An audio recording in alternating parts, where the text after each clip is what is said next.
Yo-yo. Few toys have been around as long as the yo-yo, and even fewer have managed to stay relevant across so many generations. The basic idea is simple: a spool attached to a string that you let fall and pull back. But what made the yo-yo special in the 90s was the culture around it. Companies like Yomega and Duncan were releasing models with ball bearings and sleeping mechanisms that let kids learn tricks like walk the dog and around the world. It became a genuine skill-based hobby, and schoolyards turned into informal competitions almost overnight.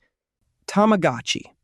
Bandai released this little egg-shaped device in 1996, and it immediately took over the lives of children everywhere.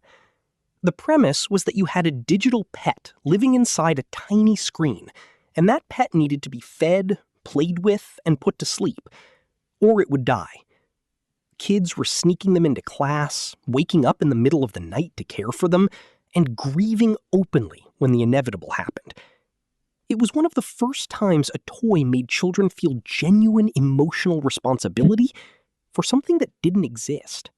Super Soaker. Lonnie Johnson, a NASA engineer, invented the Super Soaker almost by accident while working on a heat pump in his bathroom. What he created changed summer forever. Before the Super Soaker, water guns were small and weak. Johnson's design used air pressure to shoot a sustained, powerful stream of water that could reach across a yard. The original models from the early 90s became some of the best-selling toys in history, and the brand kept releasing bigger, wilder versions every summer to keep up with demand. Polly Pocket. The original Polly Pocket was exactly what the name implied: a tiny doll and a tiny world, small enough to fit in the palm of your hand or slide into a jacket pocket. The sets were compact plastic cases that opened up to reveal miniature rooms, gardens, or playgrounds. What made them appealing wasn't just the cuteness, but the portability. You could bring your entire play world with you anywhere. By the mid-90s, the line had expanded into hundreds of different themes and playsets. Furby. Tiger Electronics launched Furby in 1998, and it was unlike anything on the market. It had big eyes, soft fur, and it talked. Sort of. Furby started out speaking its own invented language called Furbish, and gradually shifted to more English words the more you interacted with it. The toy created the impression that it was actually learning, which was both fascinating and slightly unsettling to a lot of adults. Kids loved it. It became one of the most sought-after holiday gifts of 1998 and 1999, leading to near-empty store shelves and long waiting lists. Gigapet.